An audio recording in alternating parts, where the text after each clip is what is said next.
Z story TV. আসসালামু আলাইকুম বন্ধুরা, আজকে আমি তোমাদেরকে যে গল্পটি শোনাবো সেটা হচ্ছে অটোওয়ালি পরী। তো চলো বন্ধুরা দেখে আসি অটোওয়ালি পরীর গল্পটি। আকসারা পরী পরীদের শহরে ওর বাবা মার সাথে বাস করত। ওর বাবার একটি অনেক বড় ব্যবসা ছিল। পরীনগরে ওর বাবার বেশ নাম ডাক ছিল। আকসারার বাবার আর কোনো ছেলে মেয়ে ছিল না বলে ওর বাবা সবসময় চাইতো যেন আকসারা ওনার বিজনেস দেখাশোনা করে।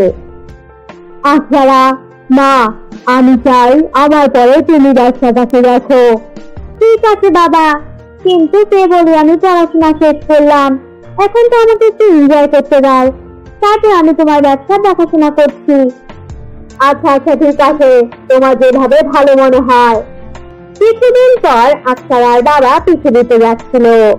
তখন ওর বাবা ওকে বলল, আকসারা, তোমার জন্য আমি কি নিয়ে আসবো?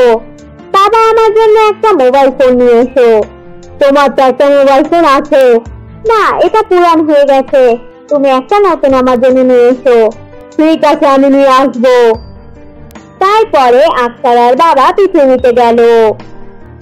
অনেকদিন হয়ে গেল, কিন্তু আকসারার বাবার কোনো খোঁজ খবরই ওরা পাচ্ছিল না। তাই আকসারা আর ওর মা রানীপরীর কাছে গেল। রানীপরীর কাছে গিয়ে সবকিছু খুলে বলল। আচ্ছা ঠিক আছে, তোমরা চিন্তা করো না, আমার গোলাটা নিয়ে আসো তো জাদু। তারপরে ওই জাদুর গোলাটার ভিতরে রানীপরী দেখলো ওর বাবাকে একটি ডাইনি খেয়ে ফেলেছে, আর অনেকগুলো গুন্ডা ওই ডাইনিটিকে সাহায্য করেছে। আকসারা আর ওর মা অনেক কান্না করলো। আকসারার মন অনেক খারাপ থাকতো, কারণ ও ওর বাবাকে অনেক ভালোবাসতো। একদিন আকসারা ওর মাকে বলল, না মা, আর সহ্য করা যায় না, অনেক হয়েছে, আমি আমার বাবার মৃত্যুর প্রতিশোধ নিতে চাই। কিন্তু তুই কিভাবে নিবি? আমি পৃথিবীতে যাব, রানীপরীর কাছ থেকে তো আমি দেখেছি কে কে আমার বাবাকে মেরেছে, আমি ওদেরকে মেরে আমার বাবার মৃত্যুর প্রতিশোধ নিব। ঠিক আছে, যেভাবে ভালো মনে হয়। তারপর রানীপরীর কাছে আকসারা অনুমতি নিল। এরপর রানীপরী আকসারাকে পরীনগরের গাছ পেরিয়ে পৃথিবীতে পাঠালো। ঠিক আছে আকসারা, ভালো থেকো, তুমি জয়ী হয়ে আসো, এটাই আমরা চাই। ঠিক আছে, আপনিও ভালো থাকবেন, আর আমার মার দিকে আপনারা সবাই খেয়াল রাখবেন। সেটা চিন্তা তুমি করো না আকসারা, রানীপরী তো আছেই তোমার মার সাথে। আকসারা পৃথিবীতে তো এসেছিল, কিন্তু পরীনগরের চাকা পৃথিবীতে চলতো না। তাই ও ভাবছিল কিভাবে করে ও চলাফেরা করবে। তখনই ও রাস্তায় দেখলো অনেকগুলো অটো যাচ্ছে। আচ্ছা, আমি তাহলে অটো চালাবো। তখন ও অটোর স্টেশনে গেল। তারপর ওই অটো স্টেশনের মালিকের সাথে ও কথা বলল। আমি অনেক গরিব, আমি অটো চালাতে চাই, আমার আর এটা ছাড়া কিছুই করার নেই। ঠিক আছে, কিন্তু দিনে 500 টাকা করে আমাকে দিতে হবে। হ্যাঁ হ্যাঁ, আমি দিব। তুমি কি এখানে নতুন এসেছো? তোমাকে আমি নতুন দেখছি। না মানে, হ্যাঁ, আমি অন্য গ্রাম থেকে এসেছি। ও আচ্ছা, ঠিক আছে। তারপরে অটো মালিক কাবির ওকে চাবি দিল। তারপর দিন থেকে আকসারা পরী অটো চালানো শুরু করলো। আমি অটো চালাতে এই জন্য চেয়েছি, কারণ আমি যদি অটো চালাই তাহলে আমি পুরো শহর ঘুরতে পারবো, আর ওই গুন্ডাগুলোকে বের করতে পারবো। আমাকে ওদেরকে বের করতে হবে। এই অটো যাবে? কামালপুর যাবো। ঠিক আছে, উঠেন, কিন্তু 50 টাকা লাগবে। হ্যাঁ হ্যাঁ ঠিক আছে। এইভাবে করে সারাদিন অটো চালাতো, কিন্তু ও গুন্ডাগুলোকে খুঁজে পাচ্ছিল না। কোথায় যে পাই ওদেরকে কিছুই বুঝতে পারছি না, ভালো লাগছে না, কতদিন হয়ে গেল। একদিন কাবিরকে যখন আকসারা টাকা জমা দিতে গেল, তখন কাবির ওকে বলল, আচ্ছা, তোমার যদি বেশি সমস্যা হয় তাহলে তুমি আমাকে 300 টাকা করেই দিও। কারণ তোমার তো এখানে কেউই নেই। না না স্যার, কোনো সমস্যা নেই, আমি আপনাকে 500 টাকা করে দিব। কাবির আকসারাকে পছন্দ করত। একদিন আকসারা পরী রূপে আসলো। তখন কাবির ওকে দেখে ফেললো আর ভয় পেয়ে গেল। স্যার, আপনি ভয় পাবেন না, আমি আপনাকে কোনো ক্ষতি করব না। কিন্তু তুমি তো একটা পরী। তারপর আকসারা কাবিরকে সবকিছু খুলে বলল। ঠিক আছে, আমি তোমাকে সাহায্য করব, কিন্তু তুমি কি আমাকে ওই গুন্ডাগুলোর চেহারা দেখাতে পারবে? তখন আকসারা ওর মোবাইল থেকে কাবিরকে ওই গুন্ডাগুলোর চেহারা দেখালো। আরে, ওরা তো আমাদের পাশের গ্রামে থাকে, ওরা তো অনেক বড় গুন্ডা, রাখা গুন্ডা। স্যার, আপনি আমাকে নিয়ে যান। প্রথমে তো তুমি আমাকে স্যার বলবে না, তুমি আমাকে কাবির বলে ডাকবে। ঠিক আছে কাবির, তাহলে তুমি আমাকে কালকে নিয়ে যেতে পারবে?